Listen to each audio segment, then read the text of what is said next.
September 11th than Chicago. You sent us more police, you sent us more firefighters, you sent us more rescue workers. Your mayor, Richard Daley, is a good friend of mine, and at a time of need, he stepped up. And there were so many Chicago police in New York, I got confused. I thought we had changed the uniform, you know, to the little one with the checks. I was getting like a little crazy. I didn't know what happened. Donald Trump is here today because of his love of the Polish community. He has a long-term, abiding love for this community. And you can be sure, when he gets elected President of the United States, Poland will have, once again, a totally reliable ally in the United States of America. One of the acts that I have condemned the most of the current Obama administration, done when Hillary Clinton was Secretary of State, was the reset of the relationship with Russia. Because in resetting that relationship, she gave up what my president, the president who is my hero, she gave up his dream of a nuclear defense of Poland and the Czech Republic. And in return for that, as she did for so many other deals, Iran, Iraq, she got nothing for the United States and nothing for Poland. No guarantees of non-aggression, no guarantees of lessening up on the deprivations of human rights that go on in Russia, or the killings. For that, I once asked Secretary Gates, who was the defense secretary, I said to him, that agreement has always troubled me, Secretary Gates. We did a panel together in Los Angeles 6 months ago. I don't understand it. First of all, from a geopolitical basis, I don't understand it. Why would we give up the nuclear defense of Poland and the Czech Republic when we now know it works? What about the Iron Dome in Israel? You know, back when Reagan announced it, they made him into like a nut for doing this. Turns out Reagan was right. If a missile can shoot down a plane, a missile, if it's better, can shoot down another missile. It doesn't take a rocket scientist, excuse the pun, to figure that out. Even a stupid lawyer like me can figure that out. But the New York Times couldn't, and all its critics. So the Obama administration began, I believe, double-crossing Poland and the Czech Republic with Hillary Clinton, a prime architect.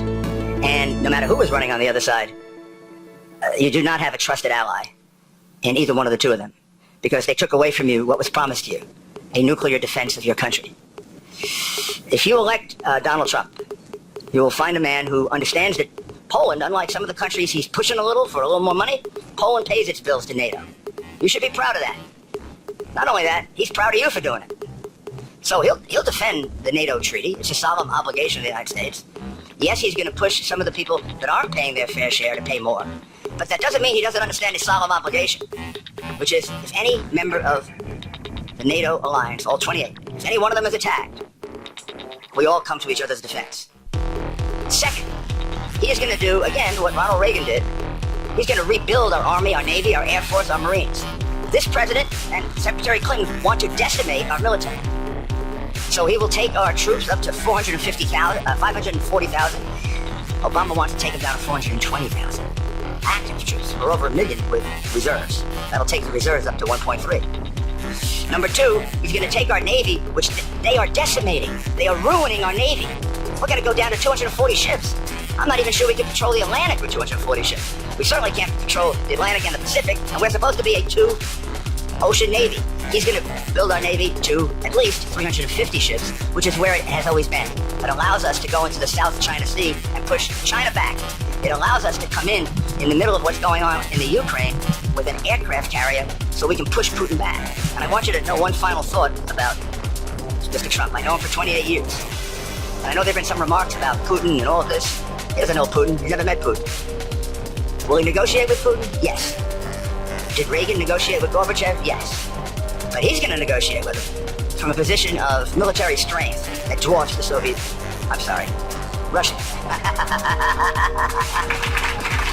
He will negotiate with peace through strength. I know Putin. That'll make a difference. He's a bully.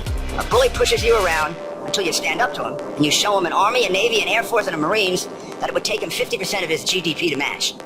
And we cost us only 5%. Donald Trump gets it. This is a man who knows how to negotiate. I've never seen him lose a negotiation. It's going to be a lot better than a permanent government bureaucrat like Hillary Clinton, who gave away Poland in one of her first acts in office, or the community organizer who's presently in the White House. So, please, support Donald Trump. You have a great leader in Frank Spula. The conversation upstairs was enormously enlightening for Mr. Trump and will help him greatly in his understanding of the issues with Poland that are there. But they're all issues between friends. We have no disagreements. These are things that can be solved by a person like Donald Trump, who's a doer like that. So I think working with Frank and many of the people in your community, we can put Poland and the United States back on the track that it used to be, not where we've gotten off track, where you can count on us as your defender, and we can count on you as one of our best friends. Thank you very much. Frank?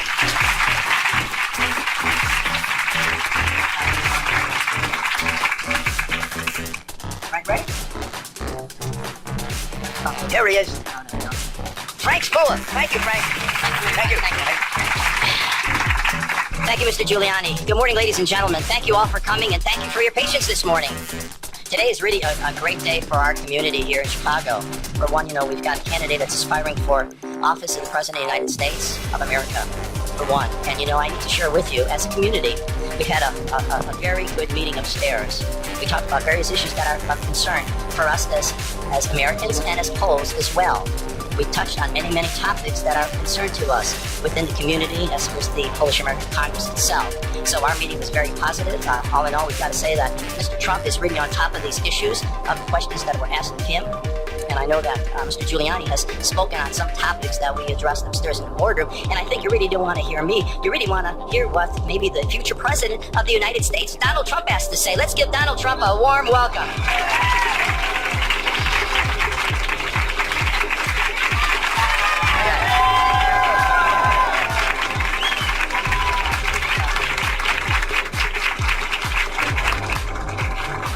Thank you, everybody, very much. Great honor. Please sit down. Thank you. So we have a very interesting race. We've had some amazing days. I love the debate. I love the process. Something very beautiful about this process. The American way, but it's a lot of different ways. But there's nothing like what we're going through. It's very exciting. And to have so many Polish Americans on my side, been friends of mine for many years. I've had so many friends. They've been so loyal to me from Poland. Some living in Poland now, but mostly from Poland. And the Polish people are great people. These are great people. And if I get elected, believe me, we take care of all of our people. All of our people. But we do have a very, very special place, because Polish Americans, what you've done for this country is really incredible. And I don't think, frankly, that people know the great sacrifices that you've gone through. And Frank and the whole group have done an incredible job.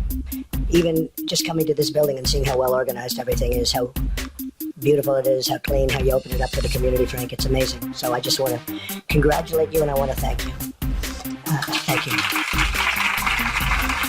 I just met many of your leaders and representatives and your press, and I thought I'd say a few words. I wrote down a few words about Poland and my thoughts on Poland, and also on what's happening with respect to the Polish Americans. And I think it'll take a second, and I'll read it off a little bit to you, because it's very important. To me, it's very important.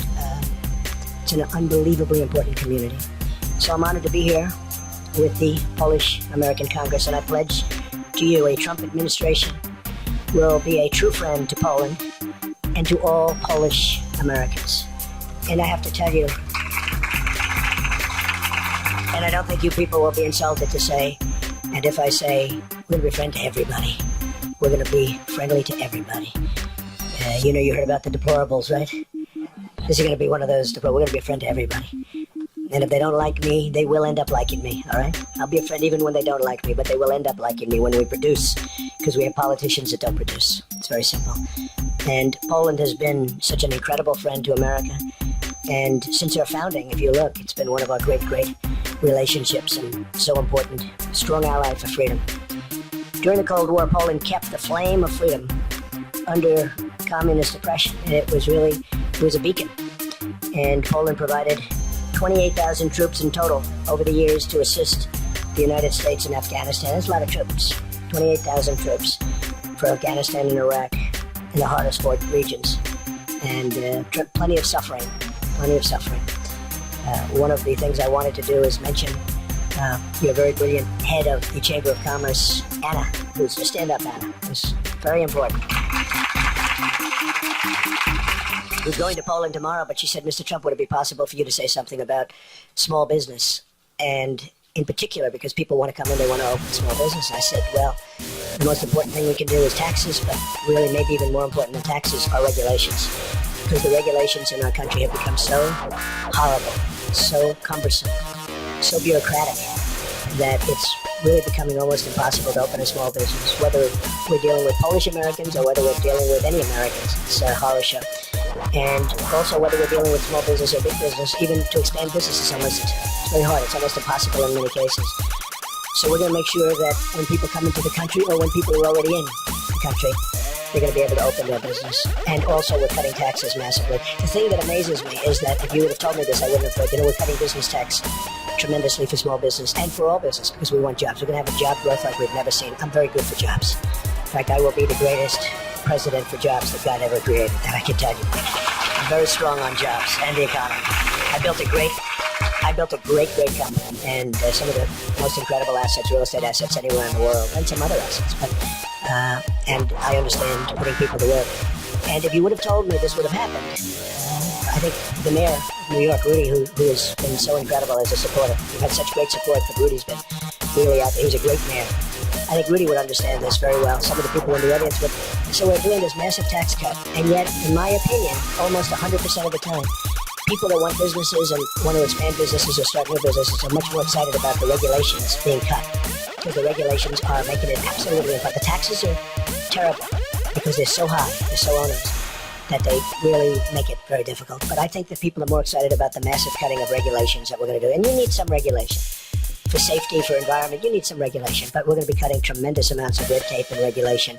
And I would never have thought that they're more impressed with that they consider that to be more important than the cutting of taxes. Because in one case, you know the kind of money we're talking about. In the other case, it's a little amorphous. You don't know. But they're very excited. So, Anna, we will take care of that situation.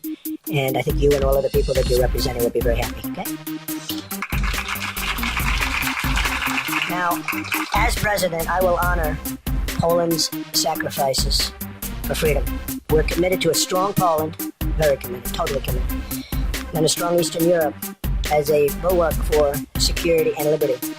Campaigning for his wife, Bill Clinton attacked Poland, saying democracy is too much trouble, which was an interesting statement, wasn't it? Democracy is too much trouble.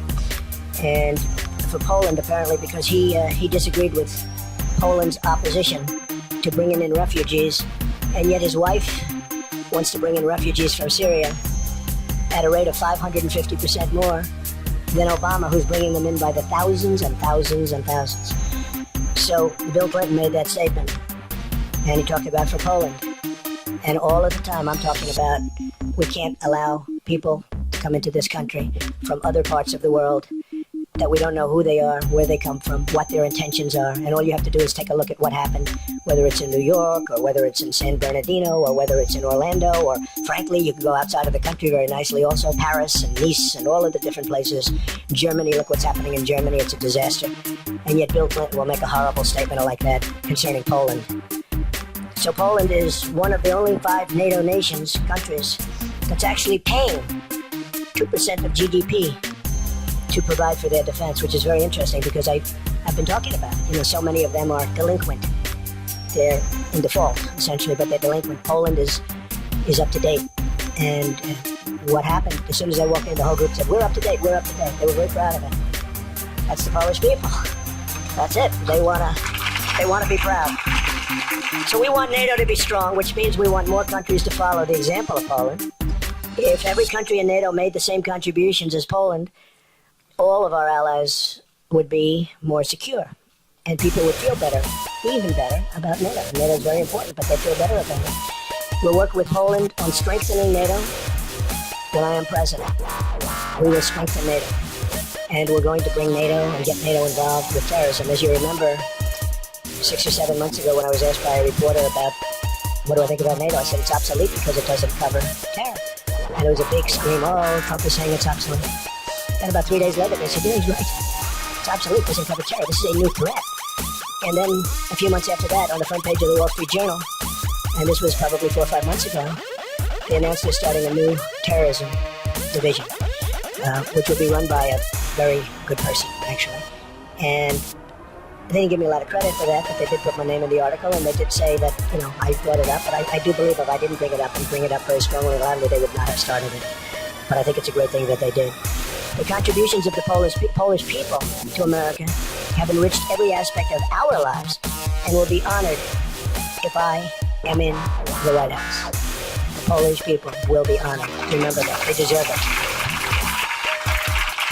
So, I'm asking for your vote. I never thought I'd be saying that. For the businessman, can you believe? They're watching these guys all their lives. I'm asking for your vote. The difference is that they do nothing for you. We're going to make things good. We're going to make America great again. But I'm asking for your vote. And I'm asking for, very importantly, your friendship and your partnership. We're going to work together, and we're going to start now. We're going to have a victory in November. It's going to be a tremendous victory.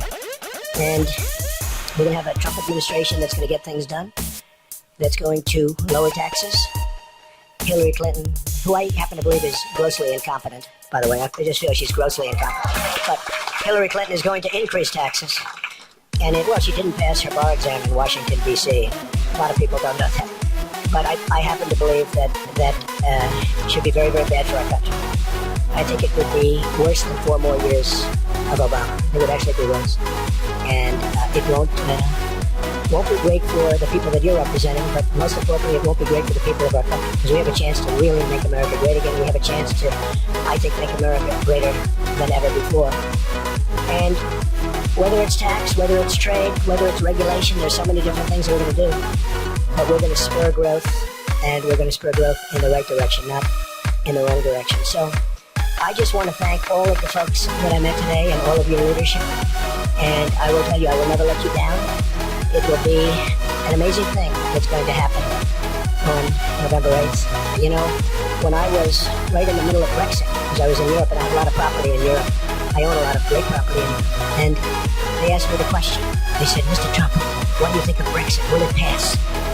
And everybody virtually was saying it won't. Obama said, no way. In fact, he went over and campaigned against it, as you know, and that's probably the reason it passed. I actually think, in fact, when I heard that, I told 2 of the newspapers over there, I said, is he really over? He said, no, he's campaigning very much in favor of, keeping it the old way, the way it was, right, which was a disaster. I said, well, if he's campaigning, I'm going the opposite way of him. So I said that Brexit will happen. What happened? Anyway, that was 2 days before, and everybody printed out, Trump is totally saying that, Brexit is not it, that it's going to happen. And it was amazing. It was amazing what happened. So when the UK brilliantly decided to get out, they totally forgot what I said. They totally forgot. And as you know, the person most in charge, and really this was he formulated this whole idea, along with some other great people. But he came out and made a speech for me a month ago. It was incredible. And now they're calling me Mr. Brexit. Because in a way, we're very similar to what happened over there. We want our independence back. We want our freedom back. We don't want to take people into our country that we don't want. We don't want to take people into our country that possibly have very bad intentions.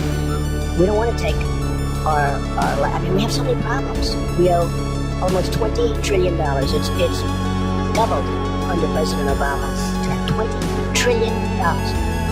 So over 200 years, we developed debt. In 7.5 years, by the time he gets out of office, it will more than have doubled. And what have we got before? Nothing. We have roads that are collapsing. We have highways and bridges and tunnels that are in a horrible state of repair. We have hospitals and schools that are disastrous. Our airports are third world. You go to Dubai and Qatar, you go to China, different places, you see airports that are the most incredible things that you've ever seen. You come into LaGuardia in New York, you come into Kennedy, you come into LAX, you come into Newark Airport. These are like third world airports with third world equipment. And this is the United States. Well, it's going to end. We spent $6 trillion, $6 trillion, through gross incompetence. We spent $6 trillion in the Middle East. And think of it, $6 trillion. We could have rebuilt our country twice. We built things over there that we don't build for our own country, and then it's bombed, destroyed. So we're going to run things differently. We're going to be tough. We have a very depleted military. We have to build up our military again. We'll have to build up our military. But it's going to be something, I think, that's going to be very beautiful and very good, and it's going to be great for all people, including my really great Polish-American friends. So I just want to leave it by saying I'm with you. I agree with you. There was a room full of incredible representatives, and as they were talking, I'm saying, you don't have to sell me. Everything you're talking about, I mean, what's not to agree with? And the great thing about everything that took place in that meeting that we just had is that you loved this country. You love our country. You want what's good for our country. And so we're all in the same bag. So I just want to thank you. I want to thank your leadership. I want to thank everybody in this room. I hope that I get every single Polish American vote in this country. And if anybody's on vacation, come back immediately. One thing about the Polish people, when they go on vacation, they usually go to Poland, right? That's true, I know. They go to Poland, they don't go elsewhere, so get them back. But it's really been a great honor, and thank you all very much. Thank you very much. Appreciate it. Mr. Trump, on behalf of the folks in this room, on behalf of the Polish American Congress, Polish National Alliance, and all the organizations in this room, we want to thank you for taking the time to meet with us, sharing your words of wisdom, and those illuminating remarks that you have made to our community. And those comments that you made, we are a Polish, and we're very proud group. Going back ever since we came to Jamestown back in 1608. We're part of the original immigrants that came here, so we're really proud of our culture and our heritage. And thanks for sharing those statistics with us as well. Those were really shocking to us, I think, to many of us in this room. And on behalf, I'd just like to wish you good success in your campaign. All the best to you and your campaign. And hopefully you'll be the next president. God bless you. All the best. This is a tradition that we sing. 100 lat means good luck to you, Mr. Trump. Lat, 100 lat, niech żyje nam. Jeszcze raz, niech.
Yeah.